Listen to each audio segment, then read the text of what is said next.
அஸ்ஸலாமு அலைக்கும் வரஹமத்துல்லாஹி வபரகாத்துஹு. அல்ஹம்துலில்லாஹி ரபில் ஆலமீன் வஸ்ஸலாத்து வஸ்ஸலாம் அலா அஸ்ரஃபில் அம்பியாஇ முர்சலீன் நபீனா முஹம்மத் வ ஆலிஹி வ சாபிஹி அஜ்மயீன் அம்மாபாத்.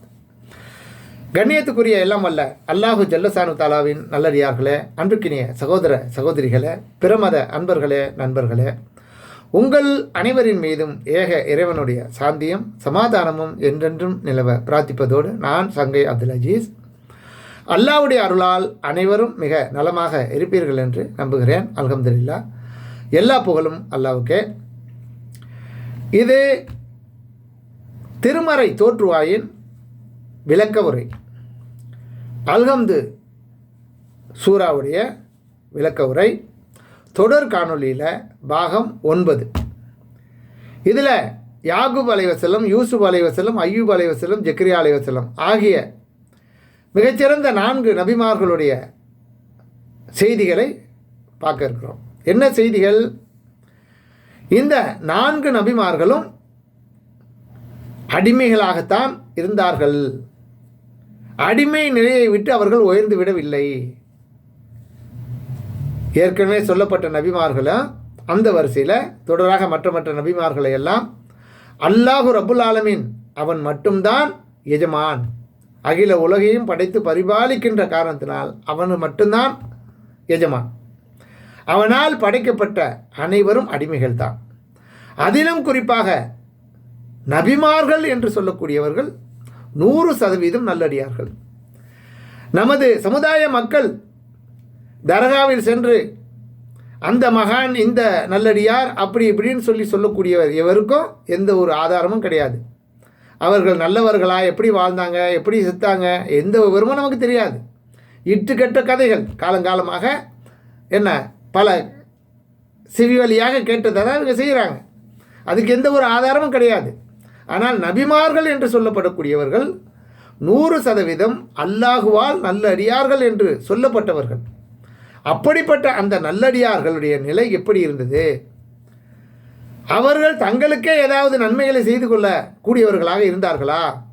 அல்ல அனைத்து அதிகாரத்தையும் அல்லாஹ் தன் கைவசம்தான் வைத்திருந்தான் என்பதை புரிந்து கொள்வதா என்பதை தெளிவாக நம்ம விளங்கிக் கொள்ள வேண்டும். ஏனென்றால் இந்த சூரத்துல் ஃபாத்திஹா என்பது உம்முல் கிதாப், முழு திருமறை குர்ஆன் 114 அத்தியாயத்துக்கும் அன்னையாக, தாயாக இருக்கிறது. இதோடைய அர்த்தம் என்னன்னு கேட்டால், ஒட்டுமொத்த திருமறை குர்ஆனில் இடம்பெற்றிருக்கிற அனைத்து செய்திகளையும் சாரம்சத்தையும் சார்பிழிந்து சூரத்துல் ஃபாத்திஹாவில் உள்ளடக்கி வைத்திருக்கிறான் அல்லாஹ் ரப்புல் ஆலமீன். இப்படிப்பட்ட இந்த சிறப்புமிக்க இந்த அத்தியாயம் வேறு எந்த நபிமார்களுக்கும் கொடுக்கப்படல.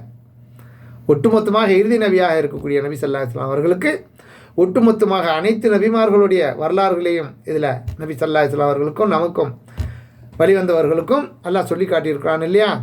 அந்த அடிப்படையில் அந்த சூரத்துல் ஃபாத்திஹாவில் முழுமையாக உள்ளடக்கி அதே நம்ம தொழக்கூடிய 5 நேர தொழுகையிலையும் கண்டிப்பாக அதை ஓதணும். அதை ஓதலைன்னா நீ தொழவில்லை, தொழுகை நிறைவேறாது என்ற அடிப்படையில் அதை நமக்கு கடமையாக்கி இருக்கிறது. ஏன்னு கேட்டால், ஒவ்வொரு மனிதனும் திருமறை குர்ஆனை முழுசாக ஓதுறானோ இல்லையோ, அனைத்து செய்திகளையும் தெரிந்து கொள்கிறானோ இல்லையோ, இந்த சூரத்துல் ஃபாத்திஹாவில் சார்பிழிந்து கொடுக்கப்பட்டிருக்க இதையாவது சரியாக புரிந்து கொள்ளட்டும் என்று அல்லாஹ் ரப்புல் ஆலமீன் நபி ஸல்லல்லாஹு அலைஹி வஸல்லம் அவர்களுக்கு பிரத்யேகமாக வழங்கப்பட்டது தான் இந்த சூரத்துல் ஃபாத்திஹா, அல்ஹம்து சூரா.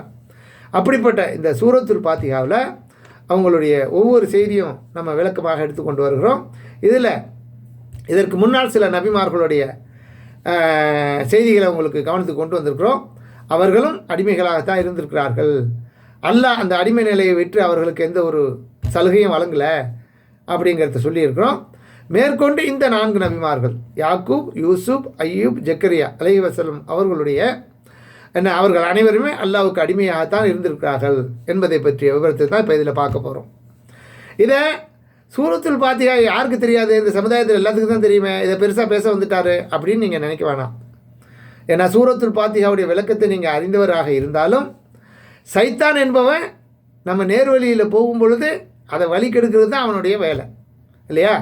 அதனால் அனைத்து விஷயங்கள்லையும் நம்ம எதெல்லாம் படித்தோமோ கேள்விப்பட்டோமோ அனைத்தையும் மறக்கடிச்சிடுவோம். அந்த காரியங்கள் வரும்போது மறந்து போயிடும். அதனால் திரும்ப நம்ம அசை போட்டுக்கொண்டு இருக்கணும். அல்லாஹ்வும் திருமறை குர்ஆனில் பல அத்தியாயங்களில் ஒரே செய்தியை பல இடங்களில் கூட குறைச்சி கொஞ்சம் விளக்கங்கள் அதிகமாக்கி திரும்ப திரும்ப அல்லாஹ் சொல்லுவான். எதுக்கு? தெளிவாக மனுஷனுடைய அறிவில் செல்ல வேண்டும், அவங்க விளங்கி கொள்ளணும், புரிந்து கொள்ளணுங்கிறதுக்காக தான். அதனால் அடிக்கடி நம்ம இதை அசை போட்டு அதை சிந்திக்கும் போது தான் தெளிவான ஒரு சிந்தனையில் நம்ம இருக்க முடியும்.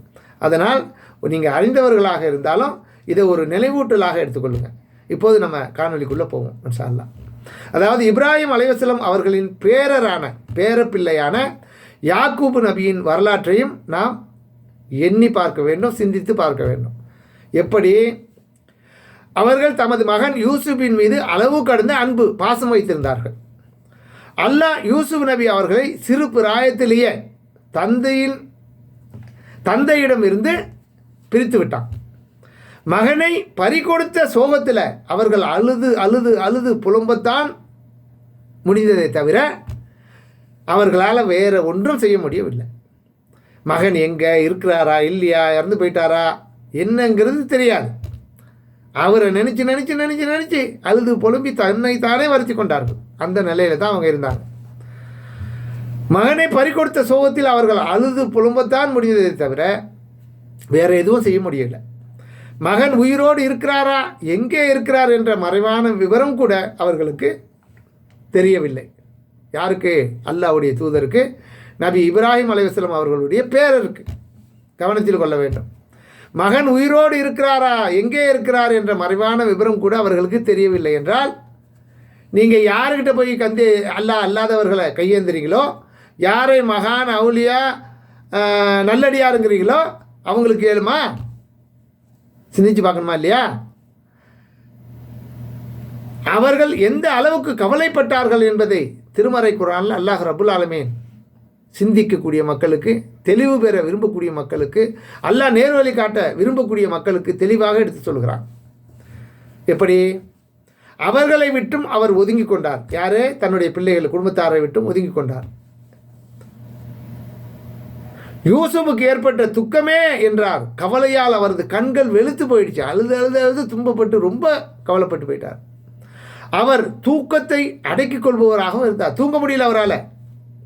அல்லாவின் மீது ஆணையாக உமது உடல் மெலியும் வரை அல்லது நீ செத்து மடியும் வரை நீர் யூசுஃபை நினைத்து கொண்டே இருப்பீர் போல இருக்க அப்படின்னு அவங்களுடைய பிள்ளைகள் எல்லாம் அவங்கள கண்டு ரொம்ப வெறுப்படைஞ்சு பேசுகிறாங்க. அப்போ அவங்க அந்த பிள்ளைகளுக்கு பதில் சொல்கிறாரு. என்ன சொல்கிறாங்க? எனது துக்கத்தையும் எனது கவலையையும் அல்லாவிடமே முறையிடுகிறேன். நீங்கள் அறியாததை அல்லாவிடம் இருந்து நான் அறிகிறேன் என்று அந்த பிள்ளைகளுக்கு சொல்கிறாங்க. இதை அல்லாஹ் 12வது அத்தியாயம் 84, 85, 86 ஆகிய வசனங்களில் தெளிவாக சொல்லி காட்டுகிறான். படித்து பாருங்கள் அன்புக்குரிய சகோதர சகோதரிகளே. இவர்களுக்கு இஸ்ரவேல் எனும் சிறப்பு பெயர் இருக்கிறது. அப்படிப்பட்ட சிறப்பு பெயரை பெற்ற நல்லடியார் தான் யாக்கூப் நபியின் நிலை இதுதான் என்பதையும் நம்ம புரிந்து கொள்ளணும். இஸ்ரவேலுங்கிறமே இது யாருடைய பேர்? யாக்கூப் நபியுடைய பேர் தான் அது. அதற்கு பின்னால் வந்தவங்கள தான் பனி இஸ்ராயில் அப்படிங்கிறோம், இஸ்ரவேலர்கள் அப்படிங்கிறோம். இவங்க எல்லாம் அந்த யாக்கூப் அலைஹிஸ்ஸலாம் என்ற இஸ்ரவேல் என்ற அந்த நபிக்கு பின்னால் வந்தவர்கள் தான், பின்தொடர்ந்தவர்கள் தான் என்பதையும் அதிகமாக நம்ம புரிந்து கொள்ளணும், மேலதிகமாக. ஆக தன் மகன் தன்னோடு இருக்க வேண்டும் என்று எல்லா மனிதர்களும் ஆசைப்படுவது போலவே தான் நபி யாக்கூப் அலைஹிஸ்ஸலாம் அவர்களும் ஆசைப்பட்டார்கள். ஆனால் அல்லாஹ் தான் நினைத்ததை தான் செய்தானே தவிர யாக்கூப் நபியின் விருப்பத்தை கண்டுகொள்ளவே இல்லை. அப்போ இப்ராஹிம் அலைஹிஸ்ஸலாம் அவர்களுடைய பேரர் யாக்கூப் நபியின் நிலையே இதுதான் என்றால், நீங்கள் யாரை நம்பி போய்கிட்டு இருக்கீங்க, எதை நோக்கி சென்று கொண்டு இருக்கிறீர்கள் என்று அன்புக்குரிய சகோதர சகோதரிகளை சிந்தித்து பாருங்கள். ஆனால் அல்லாஹ் தான் நினைத்ததை தான் செய்தானே தவிர யாக்கூப் நபியின் விருப்பத்தை கண்டுகொள்ளவில்லை. ஏன்? இதன் காரணம் என்ன? அவன் ரப்புல் ஆலமீனாக இருப்பது தான் இதற்கு காரணம். அவனால் படைக்கப்பட்ட அனைவரும் அடிமைகள் தான் என்பது தான் இதற்குரிய காரணம். அடுத்து யூசுப் அலைஹிஸ்ஸலாம் அவர்களுடைய நிலையை பார்ப்போம். இவங்களும் மிக சிறந்த ஒரு நபி. அல்லாஹ் அவங்களுடைய வரலாற்றை யூசுப் என்ற அத்தியாயத்தில் தொடங்கும் போதே அதில் முழுமையாக அவர்களுடைய வரலாறு வருது. அதில் அல்லாஹ் என்ன சொல்கிறான்? அழகிய வரலாறு என்று சொல்கிறான். அஹ்சனுல் கசஸ். நபியே, அழகிய வரலாற்றை நம்ம உனக்கு கூறுறோம் அப்படின்னு ஆரம்பிப்பான். அப்போ அழகிய வரலாறு என்று அல்லாஹ்வே யூசுப் நபியின் வரலாற்றை சிறப்பித்து கூறுகிறான் என்பதை நாம் புரிந்து கொள்ள வேண்டும். பாரம்பரியத்தின் அடிப்படையில் மிக சிறந்தவர் என்று ஒருவரை நாம் கூற வேண்டுமானால் அது யூசுப் நபியை தான் கூற முடியும். ஏனென்றால் அவரும் நபியாக இருந்தார், அவருடைய தந்தை யாக்கூபும் நபியாக இருந்தார், அவருடைய பாட்டனார் இஸ்ஹாக்கும் நபியாக இருந்தார், அவரது முப்பாட்டனார் இப்ராஹிம் அலைஹிஸ்ஸலாம் அவர்களும் நபியாக இருந்தார்கள் என்று அல்லாஹ்வின் தூதர் ஸல்லல்லாஹு அலைஹி வஸல்லம் அவர்கள் கூறினார்கள். இதை அபூ ஹுரைரா ரலியல்லாஹு அன்ஹு அவர்கள் அறிவிக்கிறார்கள். இது புகாரில் 3390வது ஹதீஸாக இடம்பெற்றிருக்கு. இவ்வளவு சிறப்பு வாய்ந்த நபியாக இருக்கிறாரே என்பதற்காக அல்லாஹ் அவர்களுக்கு அடிமைத்தனத்திலிருந்து ஏதாவது விதிவிலக்கு அளித்தானா என்பதை தான் நாம் சிந்தித்து பார்க்க வேண்டும். அதில் தான் நாம் பாடமும் படிப்பினையும் பெற வேண்டும். உடன் பிறந்த சகோதரர்களால் கிணற்றில் தள்ளப்பட்டார்கள், சந்தையிலே அடிமையாக விற்கப்பட்டார்கள், வீண் பலி சுமத்தப்பட்டு பல ஆண்டுகள் சிறைவாசம் அனுபவித்தார்கள். யாரு? யூசுப் அலைஹிஸ்ஸலாம் அவர்கள். தந்தையை பல ஆண்டுகள் பிரிந்திருந்தார்கள். இந்த நிகழ்ச்சிகளை எல்லாம் யூசுப் என்ற அத்தியாயத்தில் தொடராக நீங்கள் பார்க்கலாம், விரிவாக உணர்ந்து கொள்ளலாம். தமக்கு எது நன்மையோ அதை தேர்வு செய்யும் அதிகாரத்தை கூட நபி யூசுப் உட்பட எந்த நபிக்கும் அல்லாஹ் தரவே இல்லை, வழங்கப்படவே இல்லை. ஏன்?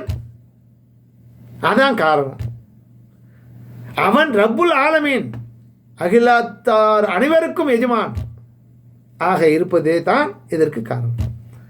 அவன் அகில உலகத்தையும் படைத்து பரிபாலித்து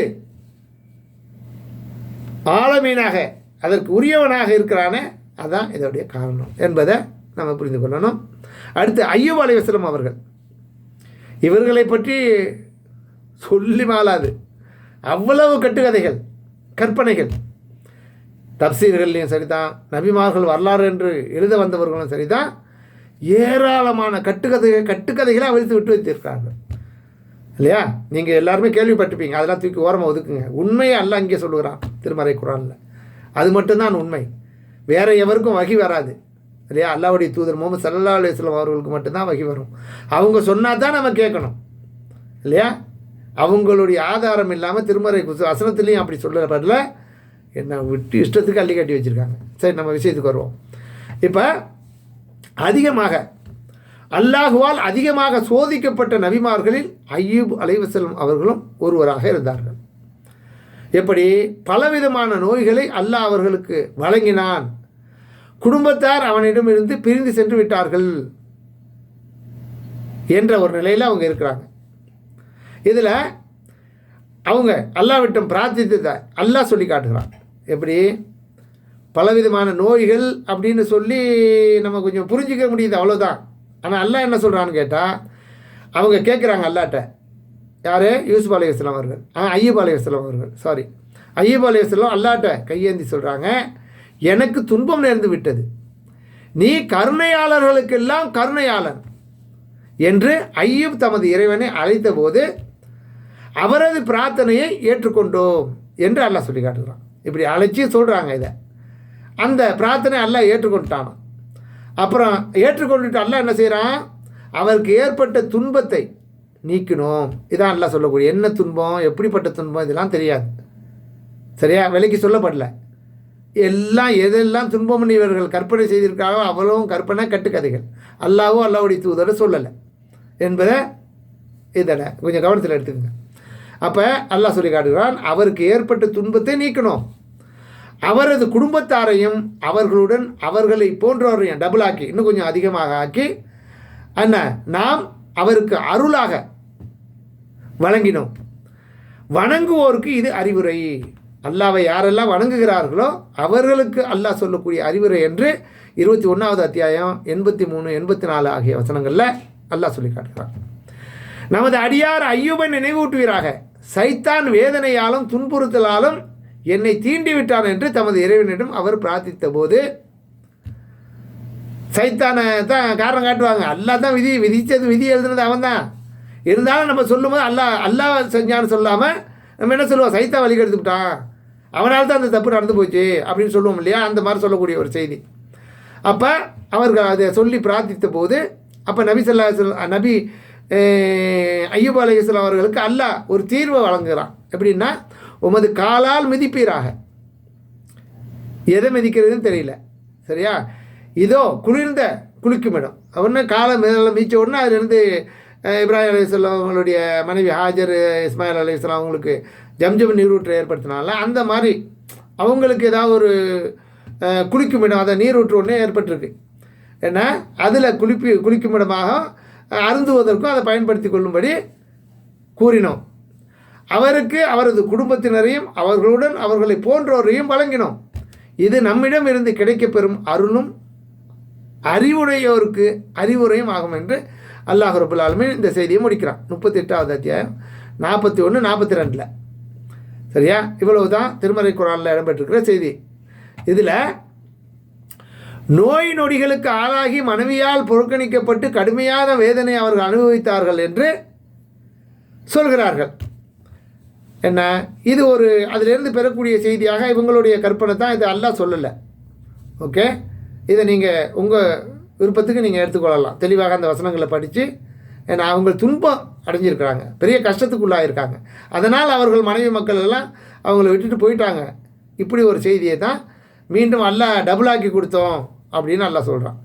அவர்கள் பொறுமையாளராக இருந்ததுனால, அதை பொறுத்து சகித்து கொண்டதுனால, ஏன்னா 2 மடங்கு அதிகமாக கொடுத்து அவருக்கு அருள் புரிந்தோம் என்று அல்லாஹ் சொல்லி காட்டுகிறான். என்ன இது ஒரு செய்தி. அப்போ மகான் என்று இவர்கள் சொல்லக்கூடிய அல்லாஹ்வுடைய தூதர்களுக்கே இதுதான் நிலைன்னு சொன்னால், அவருக்கு ஏற்பட்ட நோயை அவரால் தீர்த்து கொள்ள முடியலன்னா இவர்களுடைய நோயை, இவர்களுடைய தேவைகளை மகான்கள் நல்லடியார்கள் தீர்ப்பார்கள் என்று எப்படி நம்புகிறீர்கள்? எப்படி நம்ப முடியும்? அல்லாஹ்வால் 100% இவர்கள் எல்லாம் நபிமார்கள் எல்லாம் நல்ல அடியார்கள் என்று நற்சான்று வழங்கப்பட்டவர்கள். திருமறை குர்ஆனில் அவர்கள் எல்லாம் நல்லடியார்கள் என்று அல்லாஹ் பொருந்தி கொண்டான் என்று சான்று வழங்கியிருக்கிறார். அப்படிப்பட்ட நல்லடியார்களுக்கு அவர்களுடைய தேவைகளை நிறைவேற்றி கொள்ள முடியல, அவர்களுடைய பிரச்சனைகளை தீர்த்து கொள்ள முடியல, அவர்களுடைய பசியை தீர்த்து கொள்ள முடியல, தங்களுக்கு ஒரு குழந்தையை ஏற்படுத்தி கொள்ள முடியல, தங்களுக்கு ஏற்பட்ட நோய்களை நிவர்த்தி கொள்ள முடியல. அனைத்திற்கும் அல்லாஹ்வை தான் சார்ந்து இருந்திருக்கும் போது இந்த முஸ்லீம்கள் என்று சொல்லக்கூடிய இந்த சமுதாயம் சிந்திக்க வேண்டாமா? எப்படி இது முடியும் என்பதை அன்புக்குரிய சகோதர சகோதரிகளை புரிந்து கொள்ளுங்கள். மகான்கள் அதை செஞ்சிருவாங்க, இதை செஞ்சிருவாங்கன்னு நம்புறீங்களே, அது மிகப்பெரிய தவறு என்பதை புரிந்து கொள்ளுங்கள்.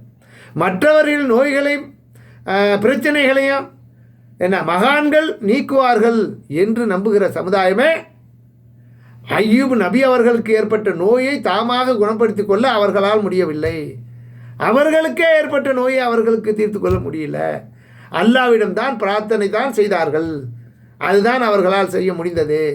வேறு எதுவும் அல்லாஹ்வுடைய தூதர், அல்லாஹ்வுடைய 100% சான்று வழங்கப்பட்ட நல்லடியார்கள் அவர்களுடைய நிலையே இதுதான் என்று சரியாக நாம் புரிந்து கொள்ள வேண்டும். அவன் எப்போது விரும்பினானோ அப்போது குணப்படுத்தி குடும்பத்தினரையும் சேர்த்து வைத்தான் என்பதை மேற்கண்ட இப்போ எடுத்து சொன்ன இந்த வசனங்களில் நம்ம தெரிஞ்சு கொள்கிறோம். சரியா? இப்போ இந்த நிகழ்ச்சியும் ரப்புல் ஆலமீன் என்ற அல்லாஹ்வின் பண்புக்கு விளக்க உரையாக தான் இருக்கிறது என்பதை புரிந்து கொள்ளணும். அடுத்து ஜக்கரியா அலைஹிஸ்ஸலாம் அவர்கள் யஹ்யா அலைஹிஸ்ஸலாம் அவர்களின் தந்தையாகவும் மரியம் அலைஹிஸ்ஸலாம் அவர்களை எடுத்து வளர்த்த காப்பாளராகவும் ஈசா நபியின் வளர்ப்பு தந்தையாகவும் ஜக்கரியா அலைஹிஸ்ஸலாம் அவர்கள் திகழ்ந்தார்கள். மற்றவர்களைப் போல் தமக்கே ஒரு சந்ததி வேண்டும் என்ற ஆசை இவர்களுக்கும் இருந்தது. ஆனால் இவர்களால் தமக்கு ஒரு சந்ததியை உருவாக்கி கொள்ள அவருக்கே முடியவில்லை. அவருக்கு ஒரு சந்ததியை உருவாக்கி கொள்ள அவரால் முடியவில்லை. அவர்கள் ஆசைப்பட்ட பருவத்தில் அல்லாஹ்வும் அவர்களுக்கு சந்ததியை வழங்கவும் இல்லை. பல முறை அழுது பிரார்த்தித்த பின்னால் அவர்களும் அவர்களது மனைவியும் தள்ளாத வயதை அடைந்த நிலையில் அவர்களுக்கு அல்லாஹ் ஒரு ஆண் மகனை வழங்கினான். இதுதான் திருமறை குர்ஆனிலிருந்து நாம் பெறக்கூடிய உண்மையான செய்தி. அப்போதுதான் ஜக்கரியா, இறைவா, உன்னிடம் இருந்து எனக்கு ஒரு தூய குழந்தையை, சுத்தமான நல்ல குழந்தையை நீ எனக்கு தருவாயாக. நீ வேண்டுதலை, துவாவை செவியுறுபவன் என்று தம் இறைவனிடம் வேண்டினார். அவர் தொழுமிடத்தில் நின்று தொழுது கொண்டிருந்த போது யெகயாவை பற்றி அல்லாஹ் உமக்கு நற்செய்தி கூறுகிறான். அல்லாவின் வார்த்தையை அவர் உண்மைப்படுத்துவார். அவர் தலைவராகவும் ஒழுக்க கட்டுப்பாட்டு மிக்கவராகவும் நபியாகவும் நல்லவராகவும் இருப்பார் என்று வானவர்கள் அவரை அழைத்து கூறினார்கள். என் இறைவா, அவங்களுக்கு நம்ப முடியல. அல்லாவின் புறத்திலிருந்து வானவர்கள் நற்செய்தியை சொல்கிறாங்க, அவரால் நம்ப முடியல. அவங்க கேட்குறாங்க, என் இறைவா, எனக்கு முதுமை வந்து விட்ட நிலையிலும் என் மனைவி மலடியாக உள்ள நிலையிலும் எனக்கு எப்படி குழந்தை உருவாகும், எப்படி குழந்தை பிறக்கும் என்று கேட்கிறார்கள். அதற்கு அல்லாஹ் ரப்புல் ஆலமீன் தான் நாடியதை அல்லாஹ் இப்படித்தான் செய்வான் என்று இறைவன் கூறினான் என்று அந்த வானவர்கள் அவர்களுக்கு கூறுகிறார்கள். இந்த செய்திகளை எல்லாம் நீங்கள் 3வது அத்தியாயம் 38, 39, 40 ஆகிய வசனங்களில் நீங்கள் பார்க்கலாம். 3வது அத்தியாயத்தில் 38லேருந்து 40 வரலையும் பாருங்கள். அவர் தமது இறைவனை ரகசியமாக அழைத்து பிரார்த்தித்தார். என் இறைவா, என் எலும்பு பலவீனம் அடைந்து விட்டது, எனது தலையும் நிறையால் மின்னுகிறது. என் இறைவா, உன்னிடம் பிரார்த்தித்தர், உங்ககிட்ட துவா செய்கிறதுல என்ன பிரார்த்திக்கிறதுல நான் துர்பாக்கியசாலியாக இருந்ததே இல்லை. எப்போ வேணாலும் நான் உங்ககிட்ட கேட்டுக்கிட்டே தான் இருக்கேன். அதனால் எனக்கு பின் உறவினர்கள் குறித்து நான் அஞ்சுகிறேன். என் மனைவியும் பிள்ளை பேர் அற்றவளாக இருக்கிறார். எனவே எனக்கு ஒரு பொறுப்பாளரை நீ எனக்கு வழங்குவாயாக.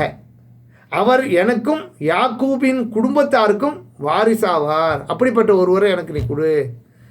என் இறைவா, அவரை உன்னால் பொருந்தி கொள்ள பட்டவராக ஆக்கி வைப்பாயாக என்றும் கூறுகிறார். உடனே அவருக்கு, ஜக்கரியாவே, ஒரு புதல்வன் பற்றி உமக்கு நாம் நற்செய்தி கூறுகிறோம். அவரது பெயர் யெகயா. அல்லாவே பெயரை வச்சு என்ன கொடுக்குறான். இது இவங்களுடைய குழந்தை, இந்த யெகயாவுக்கு மட்டும்தான் அல்லாஹ் பெயர் சூட்டினது. சரியா? கூறுகிறோம், அவரது பெயர் யெகயா. இந்த பெயரிடப்பட்டவரை இவருக்கு முன் நாம் ஏற்படுத்தியதில்லை என்று என் இறைவன் கூறினான். மேலும், என் இறைவா, எனக்கு எப்படி புதல்வன் பிறப்பான்? நற்செய்தி வந்துருச்சு, அவங்களால நம்ப முடியல. இவ்வளோ வயசான பிற்பாடு எப்படி அப்படின்னு ஏதாவது ஒரு அத்தாச்சி கேட்குறாங்க. எப்படி கேட்குறாங்க? என் இறைவா, எனக்கு எப்படி புதல்வன் பிறப்பான்? என் மனைவியோ பிள்ளை பேர் அற்றவளாக இருக்கிறார். நானோ முதுமையில் இறுதியே அடைந்து விட்டேன் என்று கூறினார். அப்படி தான், அது எனக்கு எளிதானது. நீர் எந்த பொருளாகவும் இல்லாதிருந்த நிலையில் உண்மையே நான் படிச்சிருக்கேன். இதுக்கு முன்னால் உன்னை படிக்கிறதுக்கு முன்னாடி நீ எதுவாக இருந்த? எதுவுமே இல்லாமல் தானே இருந்த. என்ன, எதுவுமே இல்லாத இருந்த நிலையில் உண்மை நான் படித்திருக்கிறேன் என்று உமது இறைவன் கூறுகிறான் என்றார். மாணவர்கள் உங்கள் பதில் சொல்கிறாங்க. இது 19வது அத்தியாயம் 3லேருந்து 9வது வசனம் வரலையும் நீங்கள் பார்க்கலாம். இதோடைய தொடர்ச்சி அப்படியே இடம்பெற்றிருக்கும். மேலும், என் இறைவா, என்னை தனியாளாக விட்டு விடாதே, நீ மிகச்சிறந்த உரிமையாளன் என்று ஜக்கரியா தமது இறைவனை அழைத்த போது அவருக்காக அவரது பிரார்த்தனையை ஏற்றுக்கொண்டோம். அவருக்கு யெகயாவை அன்பளிக்காக அளித்தோம். அவரது மனைவியை அவருக்காக குழந்தை பெறும் தகுதியுடையவராக ஆக்கினோம். அவர்கள் நன்மைகளை நோக்கி விரைந்து செல்வோராகவும் ஆர்வத்துடனும் அச்சத்துடனும் நம்மிடம் பிரார்த்திப்போராகவும் இருந்தார்கள், நமக்கு பணிவோராகவும் இருந்தார்கள் என்று 21வது அத்தியாயம் 89, 90 ஆகிய வசனங்களில் அல்லாஹ் சொல்லி காட்டுகிறான். ஜக்கரியா அவர்களுக்கு ஒரு ஆண் குழந்தை பிறக்கும் செய்தியை அல்லாஹ் கூறிய போது அவர்களால் அதை நம்பவே முடியல. அந்த அளவுக்கு தள்ளாத வயதை அடைந்திருந்தார்கள். இதனால் தம் மனைவி கர்ப்பம் அடைந்ததற்கு ஒரு அடையாளத்தை அல்லாஹ்விடம் கேட்கிறார்கள். புரியுதா? எவ்வளவுதான் நல்லடியாராக இருந்தாலும் அல்லாஹ்வின் அதிகாரத்தில் எவருக்கும் பங்கில்லை என்பதை இந்த நிகழ்ச்சியிலிருந்து நாம் அறிந்து கொள்கிறோமா இல்லையா? தெளிவாக நமக்கு விளக்கி தருகிறதா இல்லையா? பிறகு எப்படி இந்த சமுதாயம் சீரழிந்து போகிறது? என்று நாம் சிந்தித்து பார்க்க வேண்டும். என்றோ மரணித்து விட்டவர்களின் மன்னரைகளில் போய் சந்ததிகளை கேட்கும் சமுதாயமே, அவர்கள் மன்னரைகள்லாம் புற்பூண்டுகளும் மரங்களும் செடி கொடியாக ஆகிவிட்ட நேரத்தில், அவர்களுடைய உடம்பெல்லாம் மக்கி மண்ணாக போன நேரத்தில் என்ன அந்த மாதிரி சமாதிகளில் போய் கேட்குறீங்களே, இஸ்லாமிய சமுதாயமே சிந்திக்க வேண்டாமா? இவர்களெல்லாம் இப்ராஹிம் அலைஹிஸ்ஸலாம், ஜக்கரியா அலைஹிஸ்ஸலாம் அவர்களின் கால் தூசுக்கு கூட சமமாவார்களா என்பதை நாம் சிந்தித்து பார்க்க வேண்டாமா? அல்லாஹ் ரப்புல் ஆலமீன் என்பதையும் மற்றவர்கள் உங்களைப் போலவே நம்மை போலவே எந்த அதிகாரமும் வழங்கப்படாத அடிமைகள் என்பதையும் உணர மாட்டீர்களா? மக்களே, இஸ்லாமிய சமுதாயமே என்ற கேள்வியோடு இந்த காணொலியை நிறைவு செய்கிறேன். இன்னும் சில நபிமார்களுடைய விளக்கங்களையும் நாம் அறிந்துவிட்டு அதுக்கு அடுத்தடுத்த விளக்கத்தை நோக்கி நம்ம செல்வோம். மறந்துடாமல் சொன்ன செய்திகளை உங்கள் குடும்பத்தாரோடு அமர்ந்து தெளிவாக மீண்டும் படித்து ஒரு கருத்து பரிமாற்றங்களை மேற்கொண்டு தெளிவான ஒரு சிந்தனைக்கு வாங்க. அல்லாவும் அல்லாவோட ரசூலும் கூறக்கூடிய அந்த உண்மைகளை உணர்ந்து கொண்டவர்களாக நாம் தெளிவாக பயணிக்கக்கூடிய அந்த நேர்வழியில் அல்லாஹ் எதை நேர்வழி என்று நமக்கு காட்டி தந்திருக்கிறானோ, 5 வேளை தொழுகையிலும் இறைவா எனக்கு நேர்வழியை காட்டுன்னு கேட்குறோமோ, அப்படிப்பட்ட நேர்வழியில் செல்ல வேண்டும் என்ற ஆர்வத்தோடு இந்த மாதிரியான செய்திகளை அணுகி புரிந்து கொள்ள முயற்சி பண்ணுங்கள். அல்லாஹ் அருள் புரிய நேர்வழி காட்ட போதுமானவன் என்று கூறியவனாக இந்த காணொலி நிறைவு செய்கிறேன். நன்றி. தேங்க்ஸ் ஃபார் வாட்சிங். ஜஸாக்கல்லாஹ் ஹைரா.